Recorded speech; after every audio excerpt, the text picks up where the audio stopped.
my support, lurking support.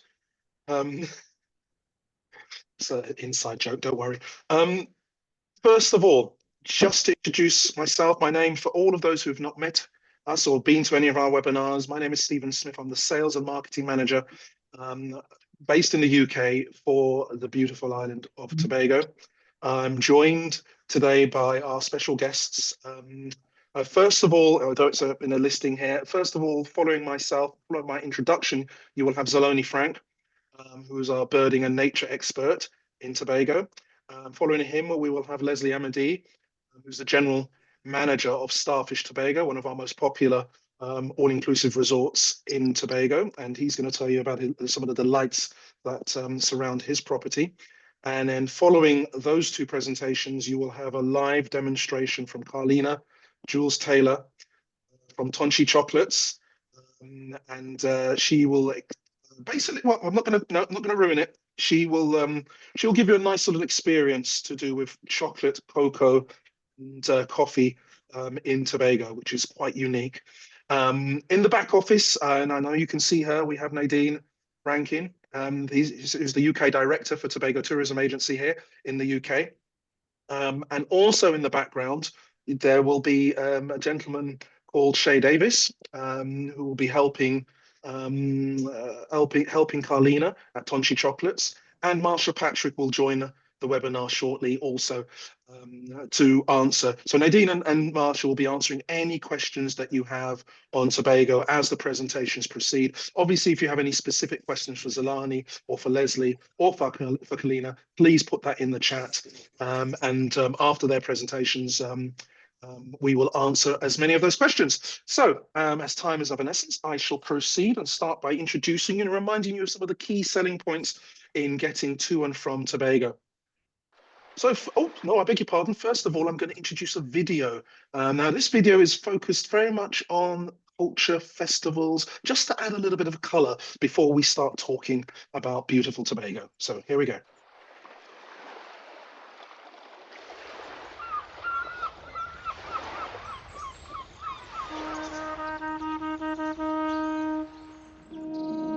The Tobago Heritage Festival is us as a people reenacting with our old traditions, full of dance, music, drums. It is the spirit of Tobago. This is an island of celebration. From the Black Rock Festival to the Harvest Festival and everything in between. In one specific village, we celebrate this harvest, and you don't even have to know the people. You just come in and we welcome you, then you enjoy the festivity. You could go from house to house. The impact of our music or drumming or singing or dance is its ability to bring people together, but it's also that idea of heritage that we connect to all the time. Anytime I hear the music or hear the drumming, it raises something in you. If you don't come to our island and do a bit of revelry, you are missing out. Music is the pulse of our people. It's the way we express ourselves. Tambourine originate in this community. We love that music. Once we hear it, we had to go. The feeling, we see them, we had to get up, we had to dance. The Tobagonian dances, we have a number of influences, a lot of the footwork, a lot of the groundedness, which is representative of our African tradition. Most thing we famous for is the brush back. 1, 2, 3. 1, 2, 3. When you move, you feel. When you move, you engage. And when you move, you inspire. Tobagonians love to dance. Even our birds love to dance.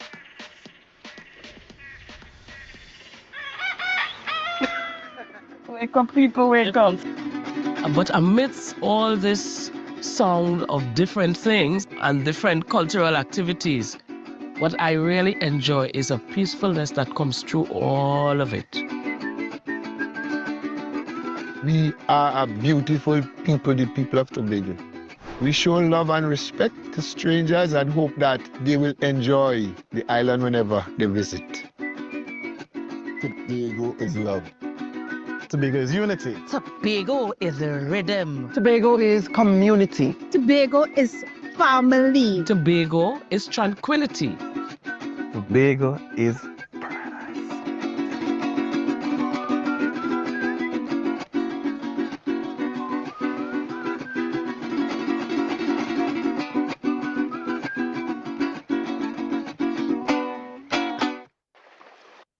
Excellent, excellent, excellent, excellent. Now, hopefully you all are now. I can see a heart there. So at least one of you is loving that and getting into the feel and vibe of what Tobago is all about. So yes, that's a bit of color, that's a bit of culture, that's a bit of music and dancing.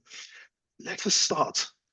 Where are we? Where is Tobago? We're right at the very bottom of the crest of Caribbean islands. We are, as you can see, we do actually sit underneath the hurricane belt. So hurricanes generally coming a bit further north. So that's one of our key selling points with regards to the location. There are other benefits to do with being close to South America, which help feed the rainforest and with bird life, and also feed the underwater world, feeding the corals and that sort of thing. So our geography is very, very important and actually benefits the island incredibly. We are the Republic of Trinidad and Tobago, but obviously today our focus is just on the beautiful island of Tobago. But this image just shows you the vicinity to South America and how close we are actually to South America. Getting there, British Airways currently operates once a week, but that service at the end of this month will increase back to twice a week on a Tuesday and a Friday. Service does touch down in St. Lucia, but is classed as a direct service because passengers do not disembark. Now, an alternative, still from the UK, British Airways flies 3 times a week from London Gatwick to Port of Spain. The reason why we point this out is because basically if you can get to Port of Spain, you can easily get to Tobago because Caribbean Airlines operates services, I think up to 12 rotations every day between Port of Spain and Tobago. So getting to Port of Spain is practically just as easy as getting to Tobago if you don't have any direct services. There are alternatives. Virgin clients only want to travel on Virgin and use their points, what have you. You can fly via JFK and via Barbados, offering 2 center options. There are other services via KLM, United, as you can see down here, and seasonal charters as well. So there are lots of different ways of getting to Tobago, but the key thing is if from the States, for our American guests and Canadian guests, if you can get to Port of Spain, you can easily get to Tobago if there are no direct services to Tobago. So getting there, very, very easy. And speaking of the airport, one of the key things that's happening very, very soon is the opening of our new airport. Now, it was scheduled, I'm going to be perfectly honest with you, this was scheduled to be open back in July, but this is Caribbean time. And the building and everything, structural-wise, it was all completed, everything's done, and all they're doing are the health and safety checks and the safety checks. But, you know, this is Caribbean, so soon come. Should make sense to anybody who knows anything about the Caribbean. But when it is completed, when it is open, which is very, very soon, it will be state of the art and it will be the largest airport facility in this part of the Caribbean. So look out for that. In fact, I can't wait for my next trip because it will definitely be open by then. Now, what we're going to be talking about today is our 3 key elements, 3 key points. Following myself, my introduction, we're going to speak to Zolani, who's going to talk to you about the Main Ridge Forest Reserve. It's our emerald spine. I'm not going to elaborate too much on that because that's down to Zolani, but you can see its location. And actually, this map doesn't actually do it complete justice because it's showing a shaded dark area. And the reality is the forest does actually extend much further than this dark shaded area says. But, you know, that's the location, that's general the location of where you'd have to go to engage and enjoy the forest. We're also going to be speaking to Leslie, who's going to be talking about his fantastic property, Starfish, Tobago, which you can see is positioned just here, just south of Plymouth, and a wonderful stretch of beach, a wonderful location, very, very close to Crown Point, lots of restaurants and bars all around this area here and down there. So nightlife, lots of bits and pieces that you can enjoy when staying down in the southern western tip of the island, but also following Leslie, we will be talking to Tonči Chocolates. We'll be seeing Tonči Chocolates, and they're positioned just a little bit further north in a small area called Arnes Vale, just north of Plymouth. So that gives you a little bit of the geography. The island is only 27 by 7 at its widest point, so it's not humongously large. And basically, the question I'm always asked is, how long does it take from the airport to the north? So from the airport Crown Point down here, all the way up to Speyside up here will take approximately an hour and a half. So it doesn't actually take that long to travel around the island. But you know, I always suggest you take your time because there's so much to see and do when you travel around Tobago. Now, key questions always asked, and I like to answer these questions when we do presentations because it just helps you sell the island. I'm always asked by consumers and by travel people, when's the best time to travel to Tobago? Now, the reality is we are a year-round destination. I already highlighted from the map that we sit outside the hurricane belt. We don't get troubled by them on an annual basis, but of course, we're in the Caribbean, so we will get tropical storms occasionally. So that is something to look out for. But with regards to the big major hurricanes every year that roll in every year, we don't get troubled by them, touch wood, because they are acts of God and they go where they want to go. But historically, we don't get trouble. We do only have two main seasons. The first half of the year is classed as a dry season, so December all the way through to April. May is classed as dry season, and then in the rest of the year, May through to November is classed as a wet season. But again, if you know the Caribbean, wet season doesn't mean monsoon, doesn't mean months of continual brave skies and lots of rain. It's short, heavy showers. Okay, and then it dries up, and then, you know, an hour later you didn't even know it rained. Year-round temperatures are average approximately 30 degrees. And that's because we're so far south. We're so close to the equator.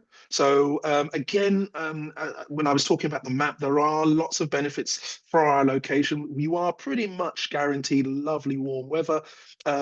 Sometimes, obviously, half of the year would be a little bit more humid than the other half of the year. And that's basically, and this area here is the gorgeous Pigeon Point area where you can do lots of bits and pieces. But we're talking about that. The reason why we're not going to be talking about that is because that is all I'm going to do with regards to an introduction. Now I want to introduce my first guest. I've known him for a little while. He's a very good friend and is very, very knowledgeable of the rainforest, bird life, marine life, any sort of life around Tobago. So without further ado, I would like to introduce you to Zolani, Frank, our nature and birding expert in Tobago. Zolani, are you there? Please tell me you are here. Pleasant good morning, everyone. You Pleasant are good here. morning, Stephen. Good morning, sir.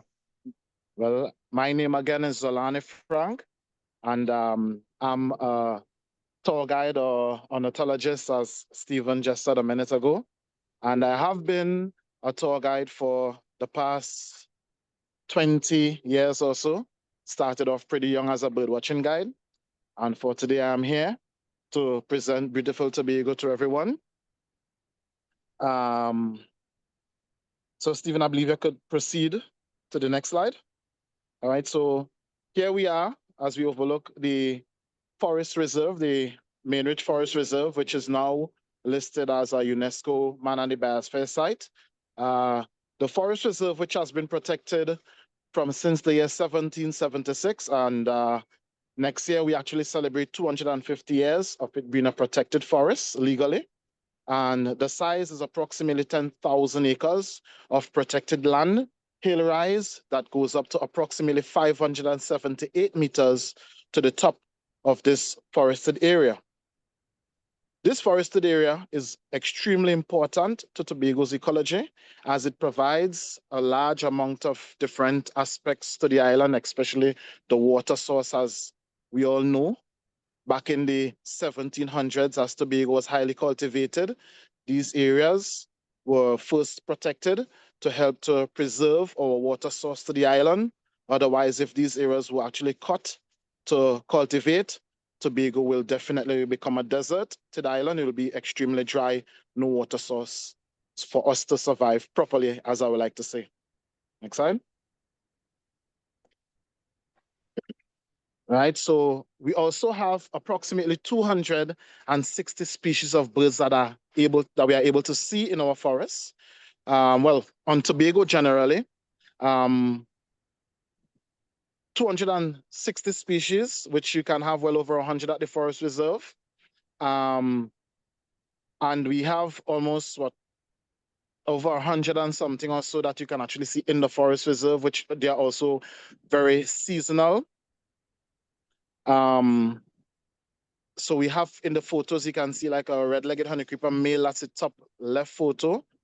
Underneath, which is the blackbird with a bright red cap, blue to the back. That's a blueback manakin, which is also labeled as one of Tobago's separated subspecies. And to our right is our Trinidad motmot, which is one that you can see quite easily throughout Tobago. As we love to see, every tree in Tobago has a Trinidad motmot. Though it is called a Trinidad motmot, it is actually much more common in Tobago. Even some of the Trinidad guides will leave Trinidad and come to Tobago just to get very good views and photos of this beautiful bird. Next slide. So Tobago also has six recorded species of hummingbirds. And last year, we actually documented a new species, which is going to make it now 7. That one will not really be on the new listing as yet. It's also labeled as a brown violet ear. So that will be new development that you all can actually look out for, right? So these hummingbirds, as you can see, to the bottom left there, you can see there's 3 hummingbirds that are feeding. These are our endemic species of Tobago. These are actually the white-tailed saberwing. Now there are new attractions that you can actually go to with bird feeders, and these birds are going to come right to you, landing on your hand. Even if you put these feeders on your forehead, they are definitely going to come and take this nectar from wherever you are. All right, so to the top left of that, well, the top of that photo, which is the top left, that's a copper rumped, and the one to the top right, that's a ruby topaz, which is also known as one of the most beautiful hummingbirds throughout Trinidad and Tobago. These are also South American migrants. And to the bottom left, we have a white-necked Jacobin there in mid-flight. Very beautiful photo of it. Proceed. All right, so also, the forest is a perfect place to encounter Tobago's mammals and reptiles, all right, and in their natural habitat, all right. So here we have photos of like the armadillos, 9-banded armadillo.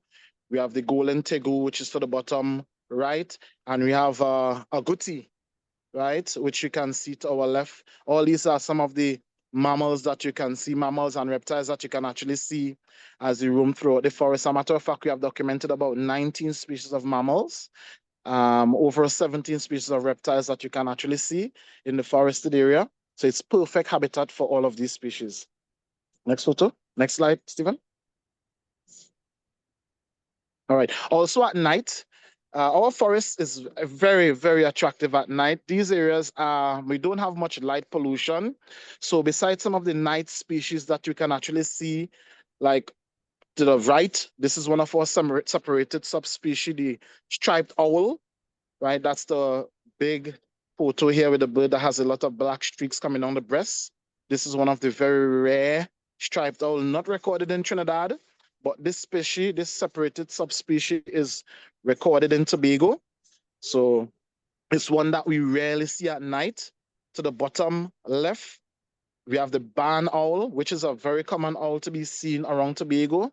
And also to the top of the barn owl, we also have the white-tailed nightjar, which whenever you drive throughout certain aspects of the island, you can actually see these birds sitting in very quiet, lonely, dark areas as they hunt from the main road for insects or whatever they can actually fit into their bills to eat for dinner. Now, as I was saying earlier, in terms of the forest area at night, it's very beautiful for stargazing, as this area is not exposed to light pollution. So it's an area that you can go to and you can actually sit and you can enjoy the beautiful constellations. You can see all the Milky Way. It's very beautiful at that point for all of these said activities for guests. Proceed.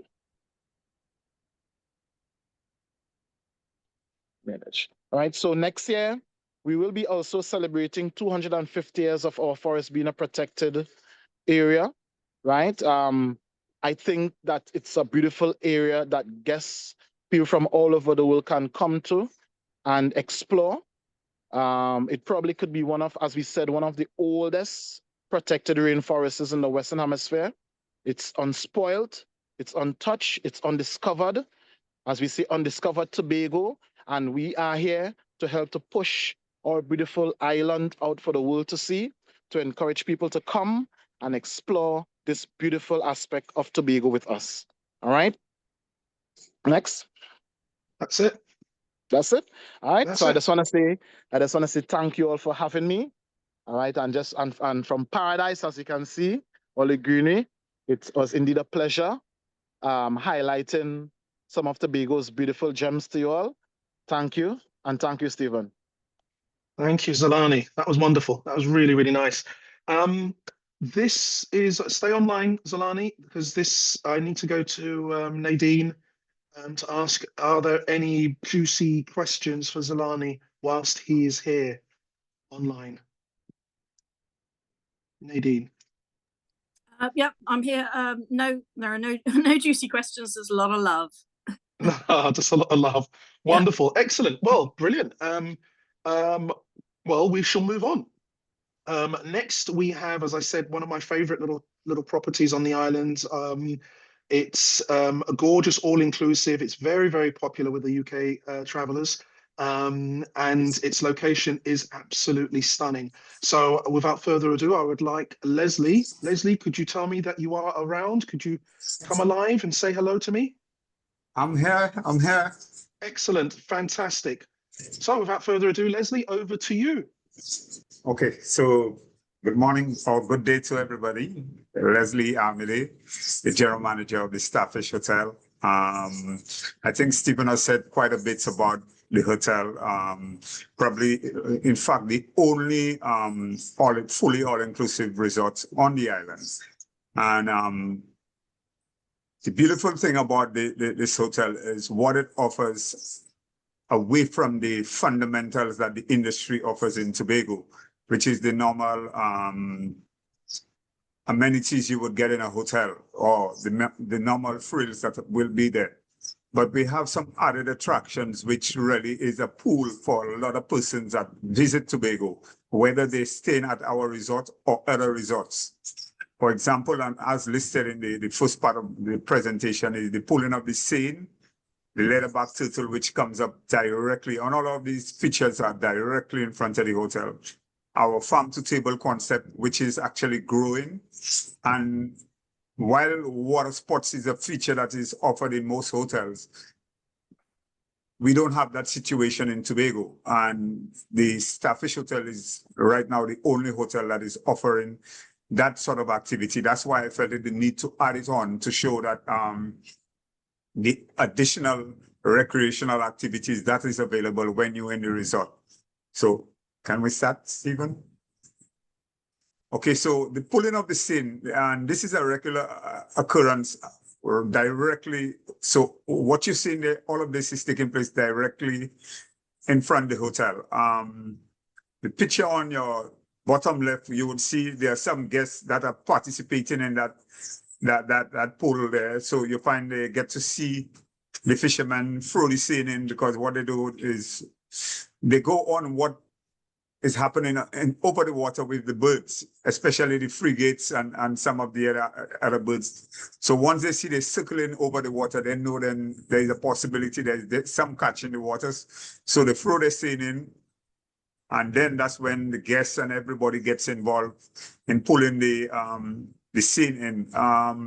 What we do as a hotel is we try supporting the farmers. So when the fishermen, so whenever they bring in anything that is usable in the hotel, like if they bring in some kingfish, dorado, other fish that we could use, red snapper, we would purchase it from them at whatever price that they sell it for the very same night. So it could be, guests would actually be able to sample and taste the very same things that they saw coming out of the seine the morning before. So I think that is basically it on, we have quite a lot of videos that have been done. If you could go down, Stephen, to the next slide. Okay, I think that one must have gone. So we have the other activity, which is probably the most popular in all, is the leatherback turtle, which comes and lay their eggs directly in front of the hotel. So a guest don't have to travel or go anywhere else. Just right from their room, you just go on the beach. So what we do in the hotel, we have a a log system. So if you want to see the turtle when they come up to shore, you give your room number and we put that in, and you dictate the time you would like us to call you. If you feel you don't want to be called after 12 or any time at all, the security, if we don't get you, the security will come banging on your door to let you know there's a turtle. So if you look on the left, the first picture, you'll see that's a turtle coming up to ashore to lay its eggs. And the opportunity that is presented here shows daytime nesting and laying of eggs. That is a rare. You get that sometimes once or twice for the season. The interesting things with the turtles is that one turtle could come up and lay anywhere between 5 to 6 times for the season. So sometimes persons come and they realize there are 40 sightings for the season, but sometimes it could just be 10 turtles that have come up or 15 turtles that have come up. Because what they do, they cannot lay all the eggs right away, so they will come and lay one portion and then come back sometime later. What we is fortunate for us, we have the SOS, which is a turtle, Save the Turtle organization, and it's voluntary. So what they do, they record every sighting. So they'll be able to tell you how often one turtle has shown up on one of them, just stepping a little away from the presentation because it was a little warming to her.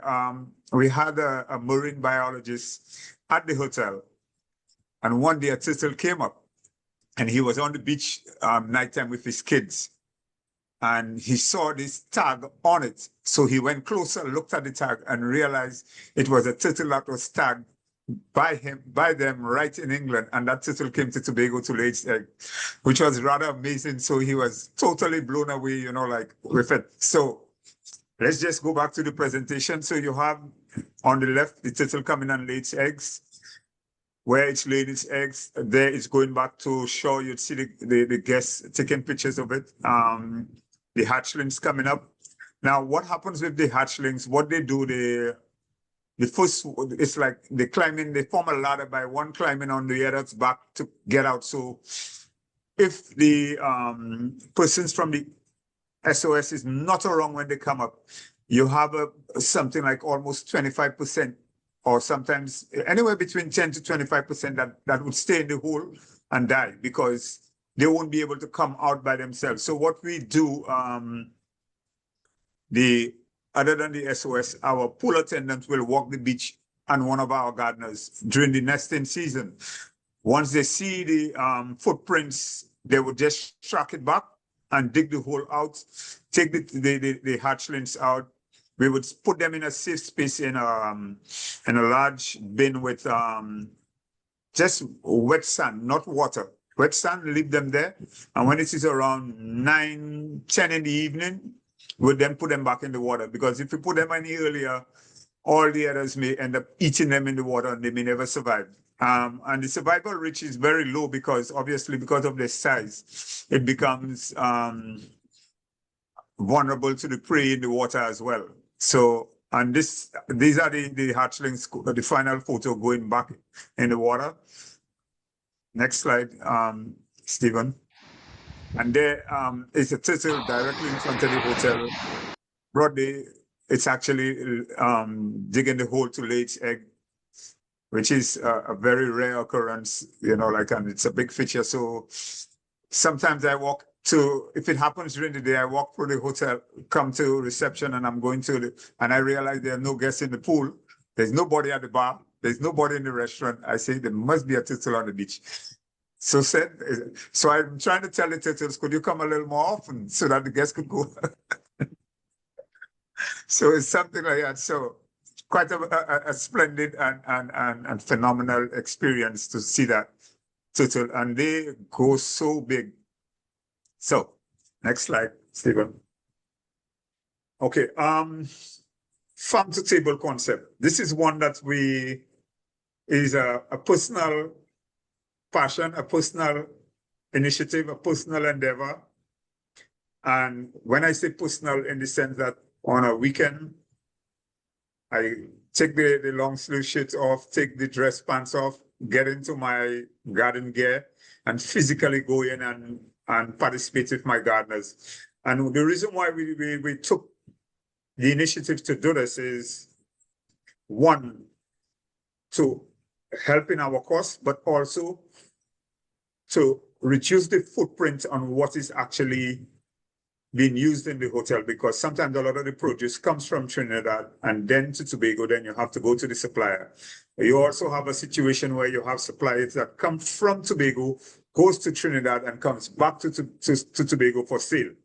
So we took that initiative, and very small initially, and then it just continued to grow. So now the majority of the items listed there, other than those that are seasonal, we don't purchase like the papaya, the parsley, the chive, the peppers, the tomatoes, the lettuce, spinach.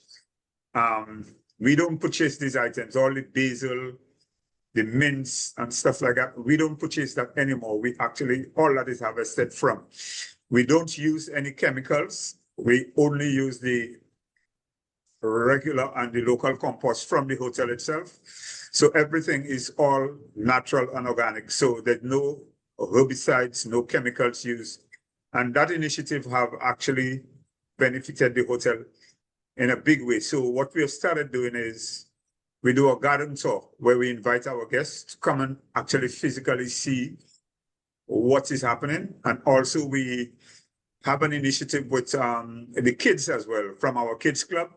So we bring the kids around, and because we have started germinating our own lettuce, our own chive, our own parsley and celery, we bring the kids over during one of the activities for the kids club and allow them to plant in the soil some of the things. If not, we allow them to plant the flowers. So all that plus the flowering, all the flowering around the hotel is done in-house. So we don't go and purchase flowers. We propagate from what we have, and then so a lot is happening in our gardens, quite a lot, which is benefiting the hotel. Next slide. So coming out of that is pictures that is actually from our gardens. You'll see an array of stuff you have there, and there's a video I think that follows. But from that, over the last year, because there are times when you have a downtime in the garden when stuff are actually just reproducing, but we have more or less saved the hotel in excess of 40,000 US.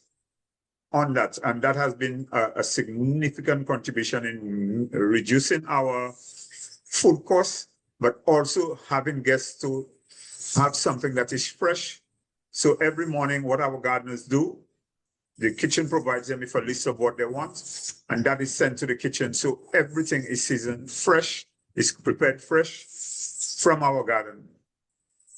Next slide.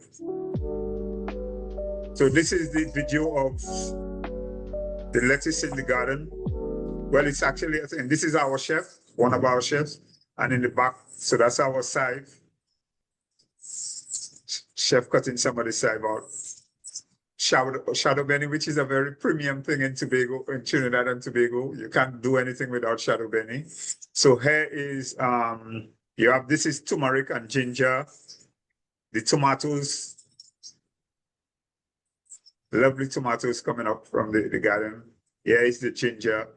So the spinach, which is the purple spinach. This is the celery and parsley. Yeah. So these are our bell peppers. They look like the thing, but it's actually bell peppers that is produced, and that is the peppers here. A lot of peppers. So we don't have to purchase. These are our limes. We pick our own limes. There you have something called the custard apple, which is that fruit, different to the sugar apple. This is the carambola. They call it 5 fingers. So the bartenders use it to decorate the drinks and stuff. This is the small golden apple. So we do chow with it. This is the avocado. And this is the sour oranges, mangoes. All of it is coming from the land itself. So we've been busy doing quite a lot. Yeah, quite a lot. And this is the Portugal. So that goes on the buffet as well. You have the bay leaf, which is a very good thing for tea and seasoning and stuff like that. Yeah. And then we have our plantain. So the plantain comes from so that goes on the buffet as well. So it's a lot that we do in that garden that is, yeah. So we move on to the non-motorized water sports. When we started the hotel, part of the whole thing was to offer something different as a daytime activity other than the volleyball and stuff like that. And we had engaged a contractor, but prior to COVID, he was having difficulties. So we decided to take it on our own. We employed 2 guys, 1 manager and a staff member, and we purchased the equipment. So it became a big feature in the hotel that a lot of the guests are looking forward to going out and do the different activities, whether it's sailing, whether it's kayaking, whether it's snorkeling. We also do snorkeling over by the Amedeé, where our water sports guys will take you on that little tour, take you to Amedeé, you snorkel there and come back. So quite a lot of activities with the water sports. We have our own sailboats and the paddle boat as well. So quite a lot of activities that we do. We have our dinghy, which is used for any rescue or just to take a guest out on a tour. So quite a lot of the activities taking place with the water sports. So at the end of the video, you'll see some of the guests participating in some of these activities. Yeah, this is one of our guests going out on the kayak, one out in the water on the stand-up paddle. So we have the stand-up paddle, we have the kayak, we have the paddle boat, we have the sailboats, we have the pedal boats, and we also had a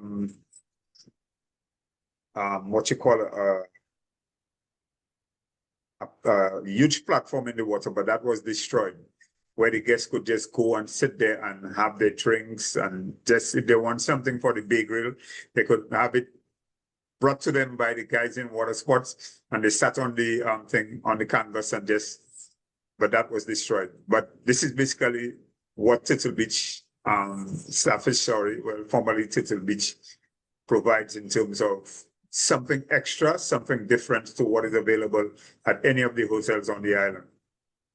So if you go to the final slide, yeah, offering something extra and different. So. Leslie, Starfish. thank you. Thank you, You're thank you, welcome. thank you. That was really, really cool. Really nice. Yeah. And again, I can't wait to return and indulge myself in some of those activities. Nadine, are there any questions? Yes, a couple more have popped up, one of which Zolani has answered. The question was about whether there were snakes in the rainforest, and Zolani has answered that and told everyone that there are 23 different types of snake in the forest. But I think I probably should elaborate and say that none of them are poisonous, correct? Yes, absolutely. So they're all lovely, friendly snakes. There was a question also from Canada about when the next charters will run from Toronto. Unfortunately, we cover the UK, so I don't know if any of the Tobago delegation can answer that specifically. I believe they're winter only, but I'm not. It is a winter only service, and I know that they were doing some promotion and activities in Toronto over the last few weeks, or last weekend, or the weekend before, or something like that. Actually, in Toronto, promoting those services. But I believe it's just a winter service. I could be wrong though. Yeah, but we can't say specifically. Specifically, Leslie or Shay or Zolani can answer, if they have a particular date that they can share.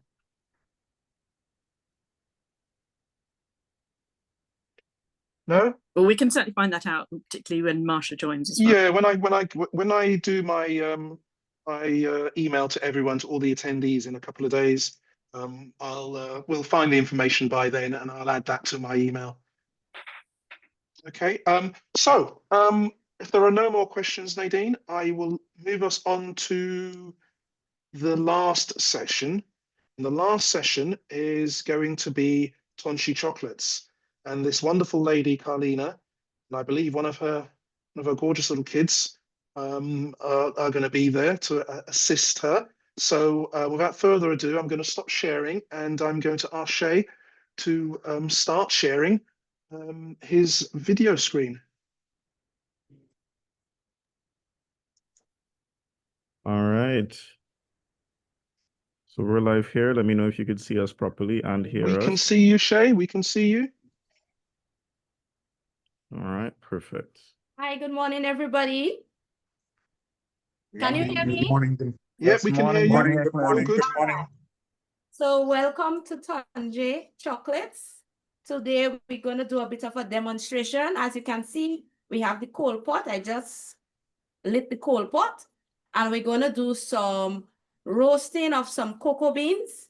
Here we make chocolates, we make coffee, and all our cocoa is 100% fine flavor Trinitario cocoa. And this is what we're gonna get roasting today. So our fire is going nicely. And we're gonna, well, unfortunate for Shay, he's gonna get some smoke. So it's good that you're all a safe distance away this morning. But that's okay. So we're gonna get our pot going on our fire. And what we are gonna do, we're gonna do some roasting of the beans. Of course, cocoa. This is a cocoa pod here. And these are the cocoa beans. When we harvest the cocoa, we ferment the cocoa, dry it in the sun, and then we roast. So today we're gonna do some roasting.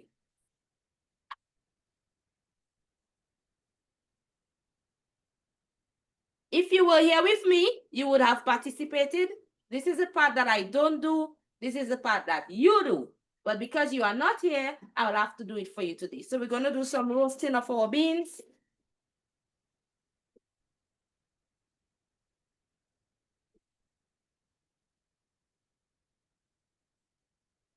So after the beans are fermented and dried, we roast them.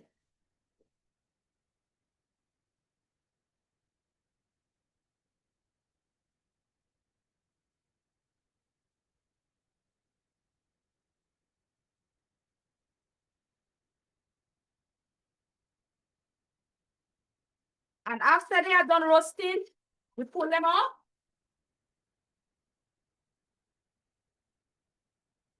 So it's a hot pot.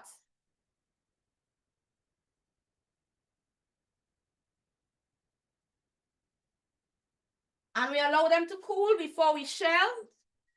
And then we're going to replace our pot. Our fire is going nicely here. And while that is cooling down, we're going to roast some of our coffee. And the coffee we have here this morning for you, it's one of our varieties that we get from Trinidad, our neighbor, our part of our country. And we have 21 varieties of coffee here in Trinidad and Tobago. And this one specifically comes from an area called Tabaquit. And that's the one that we're going to roast today. So we're going to add this to the pot.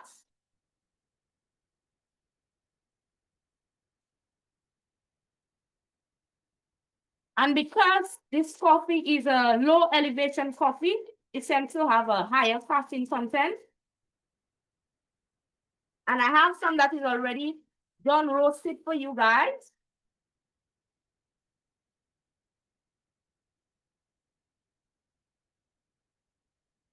So while this one is going, let me show you how dark we take our roast.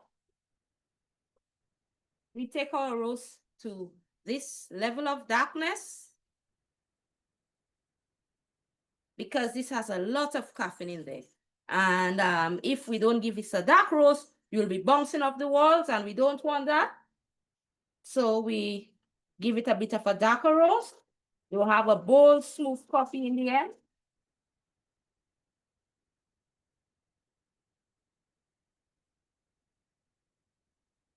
And of course, if we're roasting coffee, we're gonna try some. Okay, so once we're done roasting, we're gonna grind some of our coffee. And when you come to Tobago, this is one of the things that you would definitely do. So you're gonna roast your cocoa, you're gonna roast your coffee, you're also going to grind your coffee and have some coffee to drink.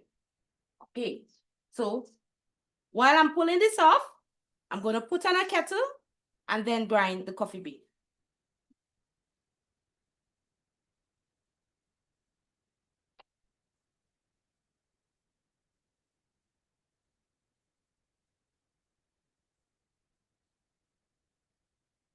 Right?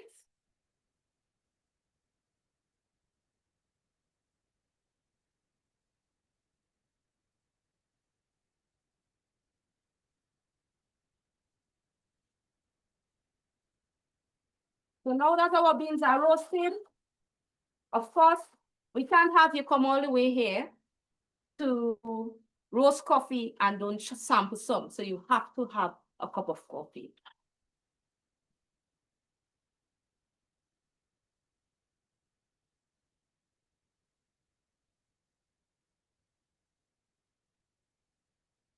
Okay.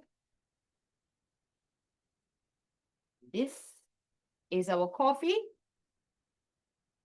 ready to drink. I wish you could have enjoyed a beautiful aroma that you're getting from this. Quite lovely.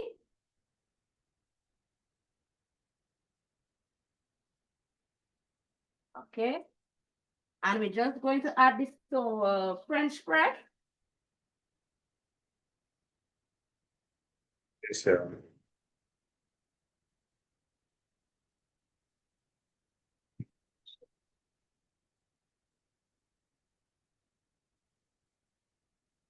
Okay.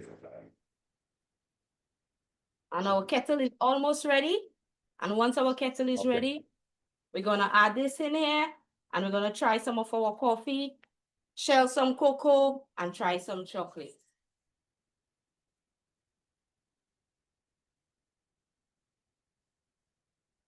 I wish you guys could smell that coffee. Absolutely lovely.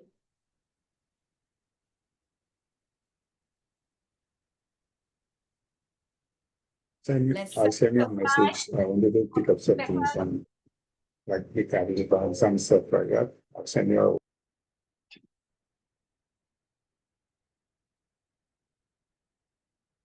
Let's focus on our cocoa beans.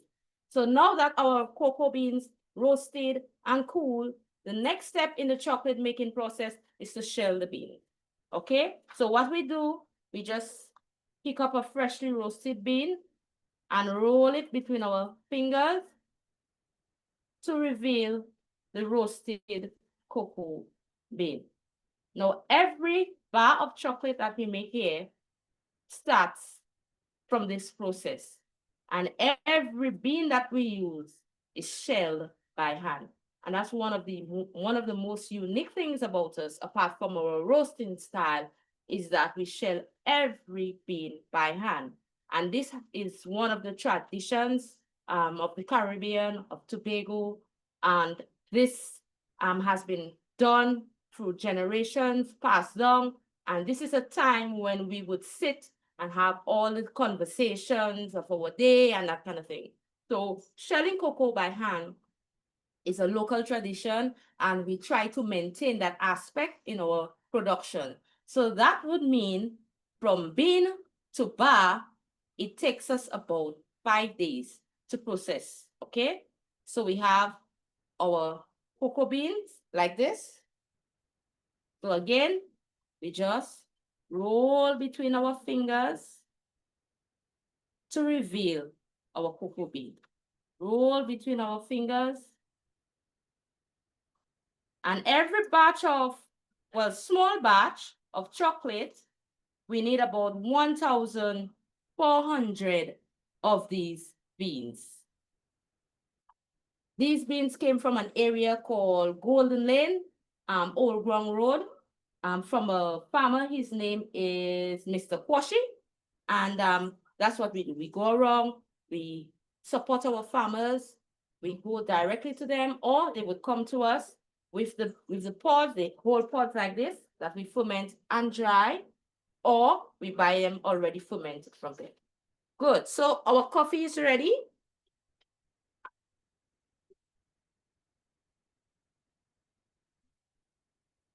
And who is going to enjoy a cup with me? Who is going to volunteer? I need volunteers. Sorry, Stephen. I need volunteers for a cup of coffee. Anybody? I'll take one. All right. Thank you. Wow, I wish I could smell that now. It just Yes. looks amazing. Yes. Oh, thank you. Delicious. Yes. Cheers. Yes, to you. Yes. See you in Tobago soon. And of Yes. course, at the end of the entire thing, we have to try our chocolate. And today, we are going to try, let's see, our first bar, which is the 65% dark. So let me get that for you. I'll be back shortly.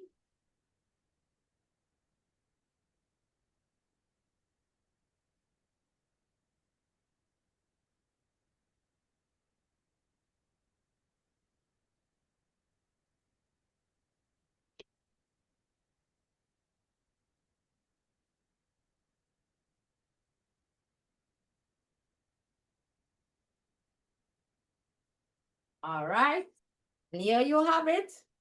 We have our 65% dark chocolate samples ready for you guys. Any volunteers? I guess I would have to give one to Shay. Okay, Thanks, that's Kay, gone. for the sacrifice on our behalf. Yes. All right. And of course, we would invite you then, after trying the chocolate, we're going to take you through the steps to smell the chocolate, to listen to the chocolate, to taste and document. So we now have a little QR code that we invite you to scan, and then you would take you to a little form, and we teach you how to actually taste the chocolate. So that all that is part of your experience. So when you visit us, this is what you're going to enjoy. And this is done all in our garden here. And you are welcome to just enjoy the hummingbirds, learn about our herbs, learn about what we do, more about us. And this entire experience usually takes roughly around 2 hours. So because of the nature of our webinar today, we did not really linger, but normally we would take our time and go through all these processes step by step. So this was just a little bit of a snippet of what we do here and what you could do here when you come to Tobago. Tobago is lovely, lovely weather year round, and I hope to see you guys soon. Carlina, that was absolutely wonderful. It's exactly what was needed, and that was absolutely wonderful. Thank you so much. I wish you could have been here, Stephen, to try some of our... Soon come, no worries, soon come. Right. Soon come. I was going to comment. No, say, Corin, finish. Yes, Nadine, are there any questions? Yes, there's a couple of questions for Carlina. So Charlene has asked, what does the roasting process actually do to the cocoa beans? Okay, so cocoa beans, although we ferment and dry, they are still raw. Okay, so roasting is what cooks them. It's like coffee beans. If you have green coffee beans, it's going to taste like grass. And if you have unroasted cocoa beans, they're going to be very astringent, very bitter, not very palatable, right? So we roast to bring out the flavor. But more importantly than roasting is fermentation. So we have to do a proper fermentation, which lasts 6 days, which is a 2-step process. Anaerobic fermentation and aerobic fermentation, and to develop the flavor. Of course, the roasting brings that out. Lovely. Okay.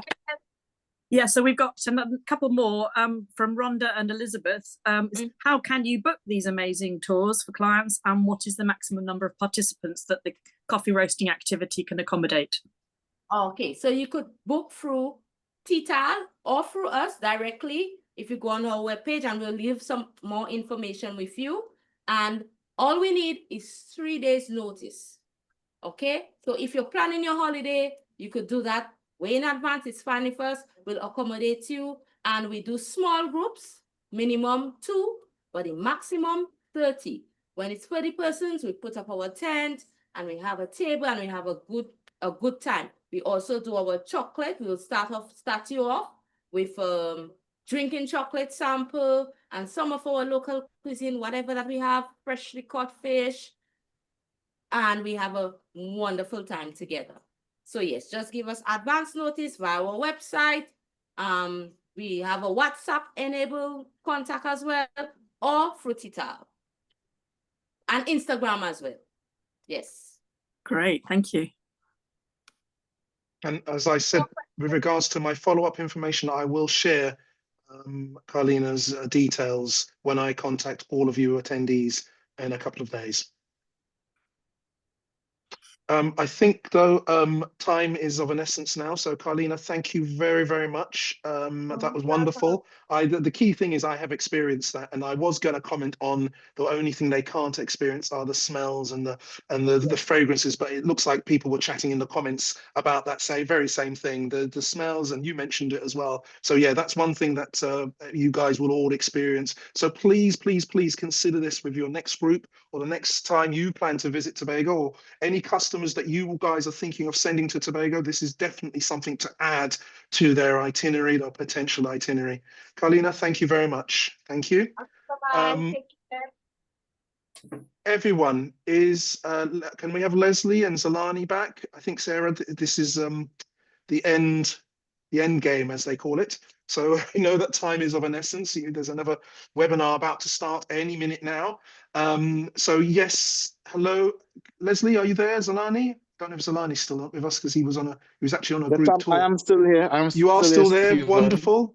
We might have lost Leslie, but I just want to say thank you all for this wonderful webinar. It's different. That's the key word. It's different, and that's what we're trying to bring to you guys, you agents. We're trying to bring you something different, different flavors, different ideas. The whole theme of this is off the beaten track. So we're not just talking about the normal beach holidays that we normally talk about when we do our presentations for Tobago. We're trying to take you off the beaten track to some unusual, slightly different things and a different way of looking at things. So I hope you all enjoyed that. I don't know if there's anything more I need to say. Marsha, did you want to comment and say anything? Nadine, do you guys want to say anything before we finish? No, I'm good. I don't know if Marsha just wants to say hello and goodbye, but I know Sarah is pressed for time. So yes, Sarah is really pressed for time. I'm good for a few more minutes, but yeah, can I just point out as well, this presentation was amazing. To be able to experience everything that we've experienced from it's been super. Sorry, I'm just putting Leslie back on mute again. So yeah, it's been an absolutely super presentation. So thank you very much, Stephen and the team, for organising. I've thoroughly enjoyed it. So thank you. Thank you. That was Marsha trying to talk and looks like she might have frozen, so she might not realise that we couldn't hear her. Do you want to say something quickly, Marsha? You're about to stop. She's just got difficulties with her Wi-Fi where she is, I believe. Hi. Yes, my connection is very not working. No. Oh, it's so frustrating. We want to hear what she's saying. All right, well, we better leave it then. And Okay. Sorry, Marsha, we can't hear you. So. All right. Well, thank you, guys. Thank you all. Thank you for all my guys, my attending. Thank you, Leslie. Thank you, Zolani. Thank you, Shay. I think he's probably gone. And Carlina. And Marsha and Nadine, thanks for the support, and Sarah, and most importantly, thank you guys for attending. I hope you really enjoyed this, and look out for the date for our third and final one, which I believe is in December, early December, I think it is. So look out for that date. We'll bring 3 really interesting guests for you there. And thank you. Thank you. Perfect, thank you. And we'll do the prize draw. We'll get it sent out for you tomorrow with a copy of the recording, so you've got everything for reference. So a big thank you, everybody, for joining us. Thank you, team. It's been awesome. And we'll see you all very, very soon in Tobago, hopefully. Yes, That's the master plan. Thank you all for having me as well on this wonderful forum. No worries, I hope that Zolani. I was as informative as you all wanted me to be. Absolutely. I did my best. I did my best. Absolutely. Thank you very much, Zolani. All right, Thank so you. guys, take care and enjoy the rest of your day. No worries. Okay. Thank you, Thanks, guys. everybody. Bye. Bye-bye. Bye-bye. Bye.